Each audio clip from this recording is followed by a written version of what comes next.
بسم اللہ الرحمن الرحیم۔ سامعین محترم، السلام علیکم ورحمۃ اللہ وبرکاتہ۔ پروگرام نشان راہ لے کر آپ کا میزبان جاوید قریشی حاضر ہے۔ آج کے پروگرام کا موضوع ہے ہدایت کی نعمت۔ سامعین، سیدھے راستے کی طرف ہدایت اللہ تعالیٰ کی طرف سے ایک ایسی نعمت ہے جس کو بندہ مومن ہر نماز میں بار بار اللہ تعالیٰ سے مانگتا ہے۔ اللہ تعالیٰ نے خود ہدایت مانگنے کا حکم فرمایا ہے۔ مسلمان جب نماز پڑھتا ہے تو سورہ فاتحہ میں کہتا ہے، ہمیں سیدھے راستے کی ہدایت عطا فرما۔ اللہ تعالیٰ نماز پڑھنے والے مومن کی دعا پر لبیک کہتے ہوئے فرماتا ہے، یہ میرے بندے کے لیے ہے اور میرے بندے کو وہ ملے گا جو اس نے مانگا۔ رواہ مسلم۔ اللہ تعالیٰ قرآن مجید میں اپنے انبیاء کرام علیہ الصلوۃ والسلام کا تذکرہ کر کے فرماتا ہے، ہم نے ان سب کو منتخب کر کے راہ راست تک پہنچا دیا۔ حضرت ابراہیم علیہ الصلوۃ والسلام کے بارے میں فرماتا ہے، وہ اللہ کی نعمتوں کے شکر گزار تھے، اس نے انہیں چن لیا تھا اور اس کو سیدھے راستے تک پہنچا دیا تھا۔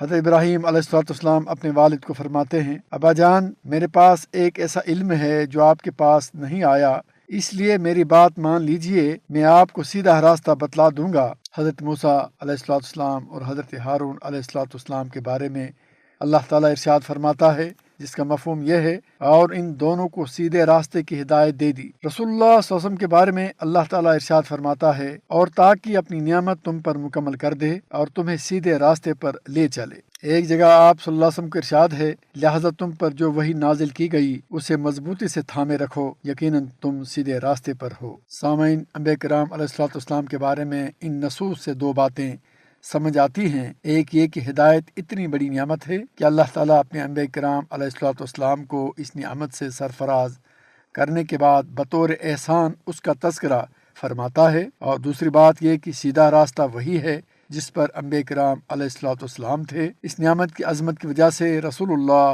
صلی اللہ علیہ وسلم اکثر اپنے صحابہ کرام رضوان اللہ تعالی علیہم اجمعین کو سیدھے راستے پر چلنے کی ترغیب دیا کرتے تھے۔ مسند احمد کی روایت ہے، حضرت عبداللہ بن مسعود رضی اللہ تعالیٰ عنہ فرماتے ہیں، ایک مرتبہ آپ علیہ الصلوۃ والسلام ایک سیدھا خط کھینچ کر فرمانے لگے، یہ اللہ تعالیٰ کا راستہ ہے۔